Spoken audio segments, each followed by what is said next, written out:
شديدا من لدنه ويبشر المؤمنين الذين يعملون الصالحات أن لهم أجرا حسنا ماكثين فيه أبدا وينذر الذين قالوا اتخذ الله ولدا ما لهم به من علم ولا لآبائهم كبرت كلمة تخرج من أفواههم إن يقولون إلا كذبا فلعلك باخع نفسك على آثارهم إن لم يؤمنوا بهذا الحديث أسفا إنا جعلنا ما على الأرض زينة لها لنبلوهم أيهم أحسن عملا وإنا لجاعلون ما عليها صعيدا جرزا أم حسبت أن أصحاب الكهف والرقيم كانوا من آياتنا عجبا إذ أوى الفتية إلى الكهف فقالوا ربنا آتنا من لدنك رحمة وهيئ لنا من أمرنا رشدا فضربنا على آذانهم في الكهف سنين عددا ثم بعثناهم لنعلم أي الحزبين أحصى لما لبثوا أمدا نحن نقص عليك نبأهم بالحق إنهم فتية آمنوا بربهم وزدناهم هدى وربطنا على قلوبهم إذ قاموا فقالوا ربنا رب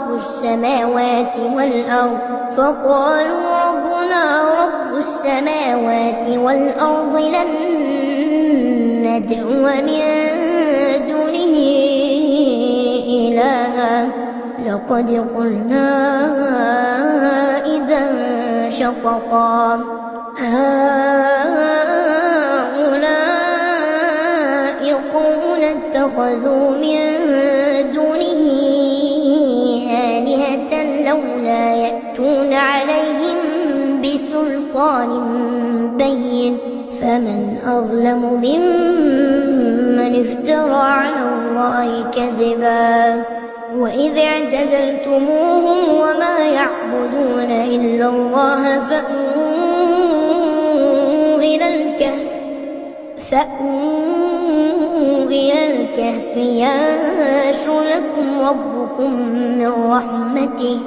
ينشر لكم ربكم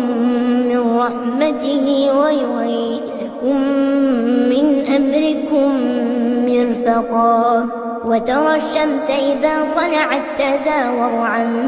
كهفهم ذات اليمين وإذا غربت تقرضهم ذات الشمال وهم في فجوة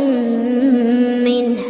ذلك من آيات الله من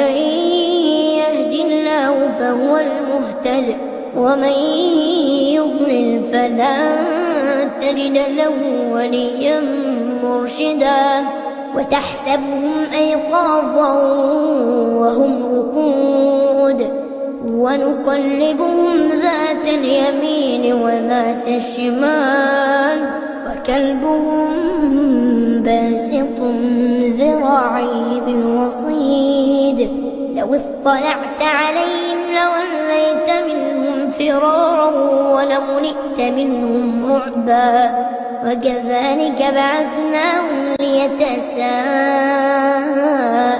بينهم قال قائل منهم كم لبثتم قالوا لبثنا يوما أو بعض يوم قالوا ربكم أعلم بما لبثتم فابعثوا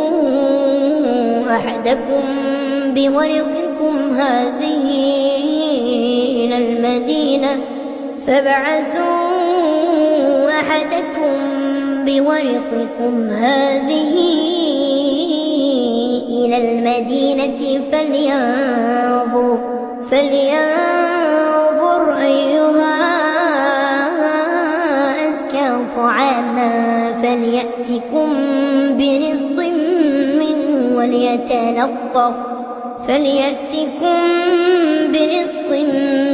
منه وليتلطف ولا يشعرن بكم أحدا إنهم إن يظهروا عليكم يرجموكم أو يعيدوكم في ملتهم ولن تفلحوا إذا أبدا وكذلك أعثرنا عليهم ليعلموا أن وعد الله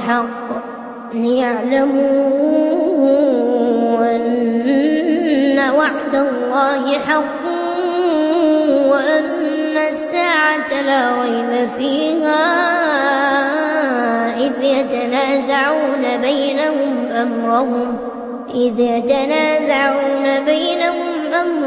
فقالوا ابنوا عليهم بنيانا ربهم أعلم بهم قال الذين غلبوا على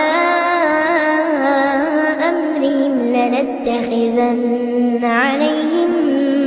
مسجدا سيقولون ثلاثة رابعهم كلبهم ويقولون خمسة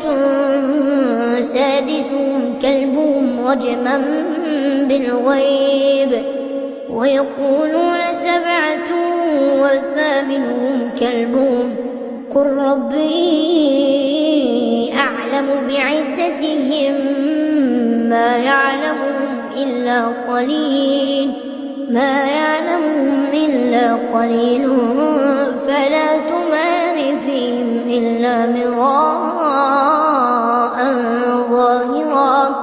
فلا تمار فيهم إلا مراء ظاهرا ولا تستفت فيهم منهم أحدا ولا تقولن لشيء إني فاعل ذلك غدا إلا أن يشاء الله واذكر ربك إذا نسيت وقل عسى أن يهديني ربي لأقرب من هذا رشدا ولبثوا في كهفهم 300 سنين وازدادوا 9 قل الله أعلم بما لبثوا له غيب السماوات والأرض أبصر به وأسمع ما لهم من دونه من ولي ولا يشرك في حكمه أحدا واتل ما أوحي إليك من كتاب ربك لا مبدل لكلماته ولا تجد من دونه ملتحدا واصبر نفسك مع الذين يدعون ربهم بالغداة والعشي يريدون وجهه ولا تعد عيناك عنهم تريد زينة الحياة الدنيا ولا تطع من أغفلنا قلبه عن ذكرنا واتبع هواه وكان أمره فرطا وقل الحق من ربكم فمن شاء فليؤمن ومن شاء فليكفر إنا أعتدنا للظالمين نارا أحاط بهم سرادقها وإن يستغيثوا يغاثوا بماء كالمهل يشوي الوجوه بئس الشراب وساءت مرتفقا إن الذين آمنوا وعملوا الصالحات إنا لا نضيع أجر من أحسن عملا أولئك لهم جنات عدن تجري من تحتهم الأنهار يحلون فيها من أساور من ذهب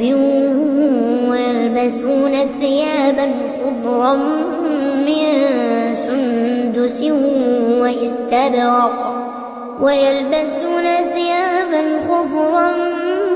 من سندس واستبرق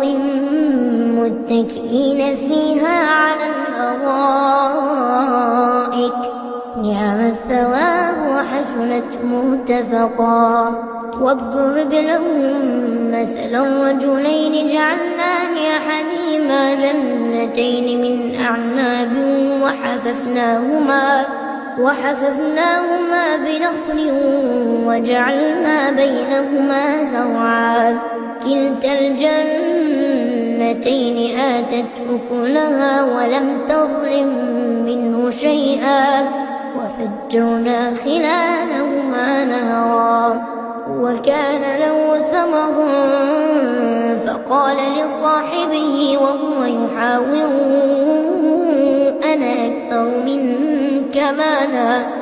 فقال لصاحبه وهو يحاوره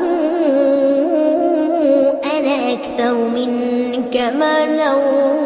وأعز نفرا ودخل جنته وهو ظالم لنفسه قال ما أظن أن تبيد هذه أبدا وما أظن الساعة قائمة ولئن رددت إلى ربي لأجدن خيرا منها منقلبا قال له صاحبه وهو يحاوره أكفرت بالذي خلقك من تراب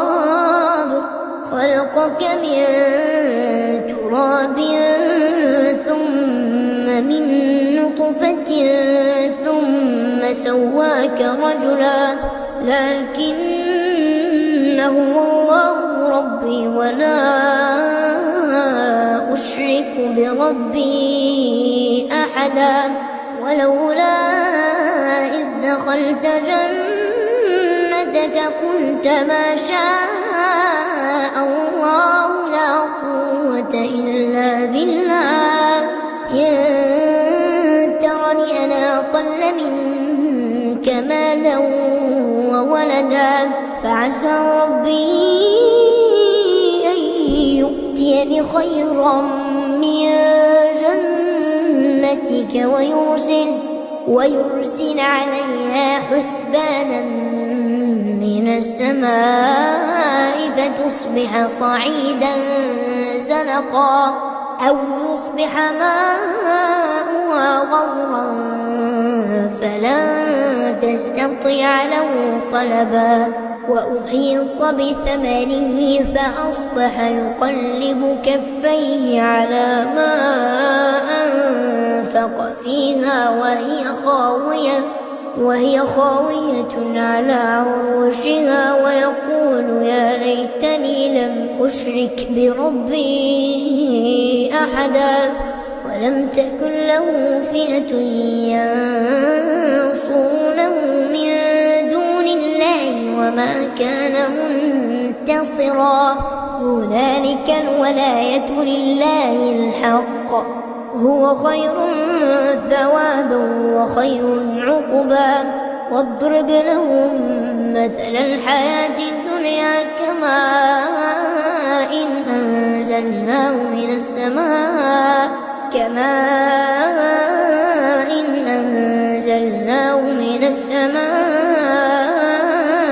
فاختلط به نبات الأرض فأصبح هشيما تذروه الرياح وكان الله على كل شيء مقتدرا. المال والبنون زينة الحياة الدنيا، والباقيات الصالحات خير عند ربك ثوابا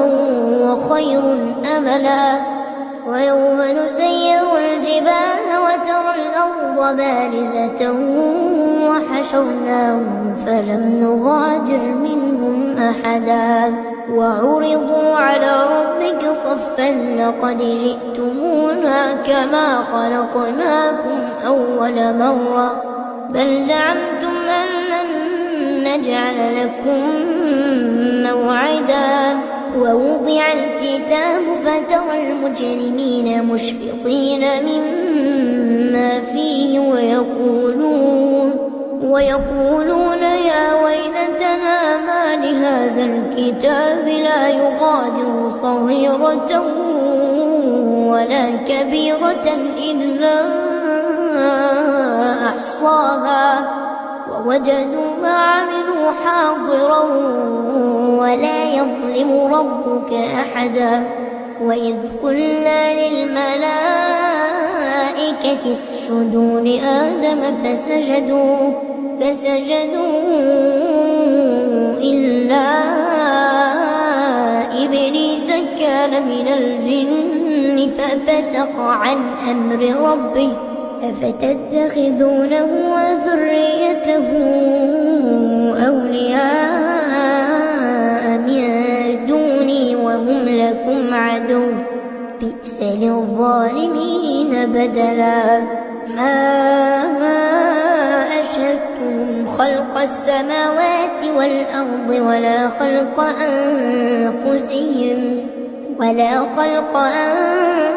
أنفسهم وما كنت متخذ المضلين عضدا. ويوم يقول نادوا شركائي الذين زعمتم فدعوهم فلم يستجيبوا لهم وجعلنا بينهم موبقا. ورأى المجرمون النار فظنوا أنهم واقعوها ولم يجدوا عنها مصرفا. ولقد صرفنا في هذا القرآن للناس من كل مثل وكان الإنسان أكثر شيء جدلا. وما منع الناس أن يؤمنوا إذ جاءهم الهدى ويستغفروا ربهم إلا أن تأتيهم سنة الأولين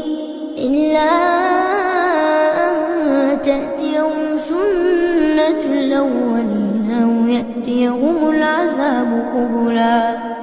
وما نرسل المرسلين إلا مبشرين ومنذرين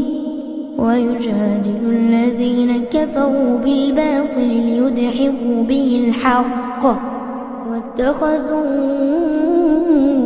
آياتي وما أنذروا هزوا. ومن أظلم ممن ذكر بآيات ربه فأعرض عنها ونسي ما قدمت يداه إنا جعلنا على قلوبهم أكنة أن يفقهوه وفي آذانهم وقرا وإن تدعوهم إلى الهدى فلن يهتدوا إذا أبدا. وربك الغفور ذو الرحمة لو يؤاخذهم بما كسبوا لعجل لهم العذاب بل لهم موعد لن يجدوا من دونه موئلا. وتلك القرى أهلكناهم لما ظلموا وجعلنا لمهلكهم موعدا. وإذ قال موسى لفتاه لا أبرح حتى أبلغ مجمع البحرين أو أمضي حقبا، فلما بلغا مجمع بينهما نسيا حوتهما فاتخذ سبيله في البحر سربا. فلما جاوزا قال لفتاه آتنا غداءنا لقد لقينا من سفرنا هذا نصبا. قال أرأيت إذ أوينا إلى الصخرة فإني نسيت الحوت وما أنسانيه إلا الشيطان أن أذكره واتخذ سبيله في البحر عجبا. قال ذلك ما كنا نبغ فارتدا على آثارهما قصصا، فوجدا عبدا من عبادنا آتيناه رحمة من عندنا وعلمناه من لدنا علما. قال له موسى هل أتبعك على أن تعلمني مما علمت رشدا؟ قال إنك لن تستطيع معي صبرا، وكيف تصبر على ما لم تحط به خبرا؟ قال ستجدني إن شاء الله صابرا ولا أعصي لك أمرا. قال فإن اتبعتني فلا تسألني عن شيء حتى أحدث لك منه ذكرا. فانطلقا حتى إذا ركبا في السفينة خرقها قال أخرقتها لتغرق أهلها لقد جئت شيئا إمرا. قال لم أقل إنك لن تستطيع معي صبرا. قال لا تؤاخذني بما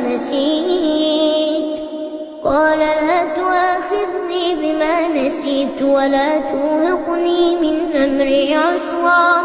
فانطلقا حتى إذا لقيا غلاما فقتله. قال أقتلت نفسا زكية بغير نفس لقد جئت شيئا نكرا. قال ألم أقل لك إنك لن تستطيع معي صبرا؟ قال إن سألتك عن شيء بعدها فلا تصاحبني قد بلغت من لدني عذرا. فانطلقا حتى إذا أتيا أهل قرية استطعما أهلها فأبوا أن يضيفوهما فوجدا فيها جدارا يريد أن ينقض فأقامه. قال لو شئت لاتخذت عليه أجرا. قال هذا فراق بيني وبينك سأنبئك بتأويل ما لم تستطع عليه صبرا. أما السفينة فكانت لمساكين يعملون في البحر فأردت أن أعيبها وكان وراءهم ملك يأخذ كل سفينة غصبا. وأما الغلام فكان أبواه مؤمنين فخشينا أن يرهقهما طغيانا وكفرا فأردنا أن يبدلهما ربهما خيرا منه زكاة وأقرب رحما. وأما الجدار فكان لغلامين يتيمين في المدينة المدينة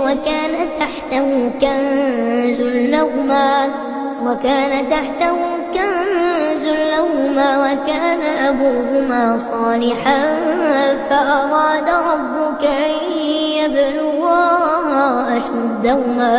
فأراد ربك أن يبلغا أشدهما ويستخرجا كنزهما رحمة من ربك وما فعلته عن أمري ذلك تأويل ما لم تسطع عليه صبرا ويسألونك عن ذي القرنين قل سأتلو عليكم منه ذكرا إنا مكنا له في الأرض وآتيناه من كل شيء سببا فأتبع سببا حتى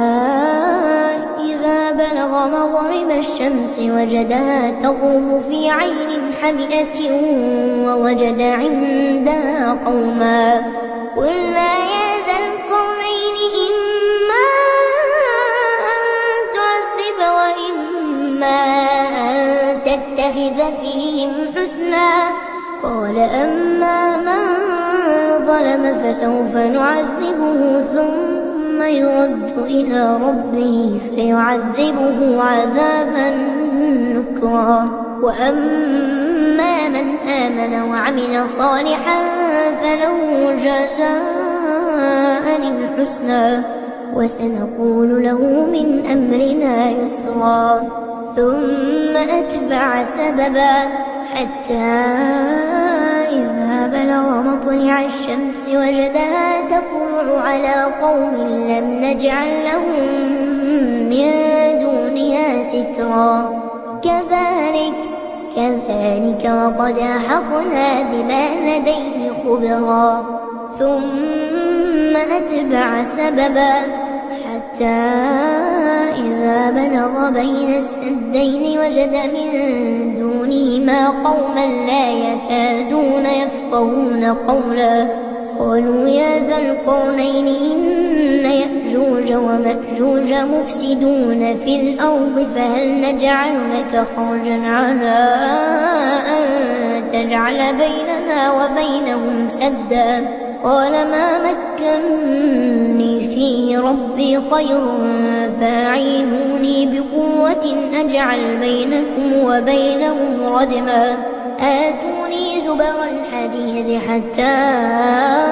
إذا ساوى بين الصدفين قال انفخوا حتى إذا جعله نارا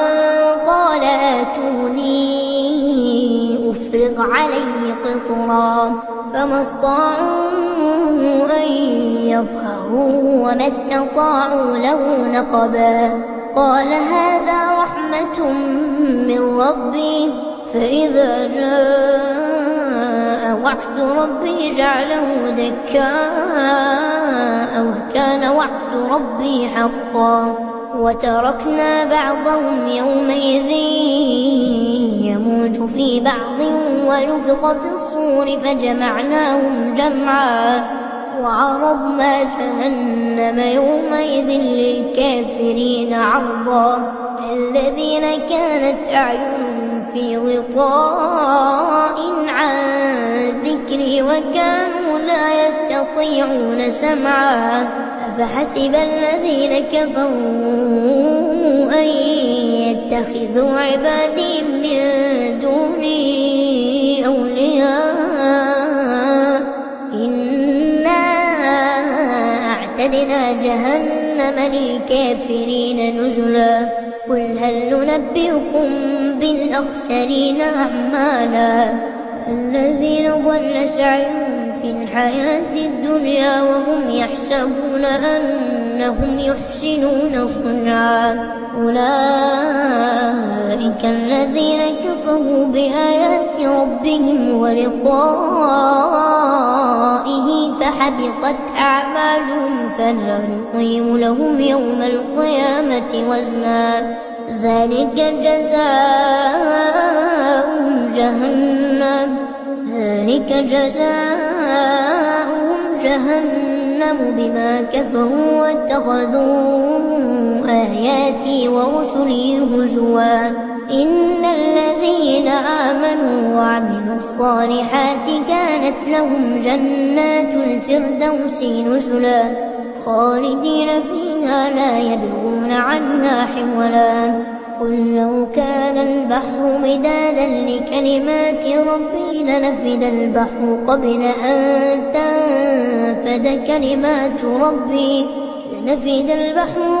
أن تنفد كلمات ربي ولو جئنا بمثله مددا قل إنما أنا بشر مثلكم يوحى إلي أنما إلهكم إله واحد فمن كان يرجو لقاء ربه فليعمل عملا صالحا ولا يشرك بعبادة ربه أحدا.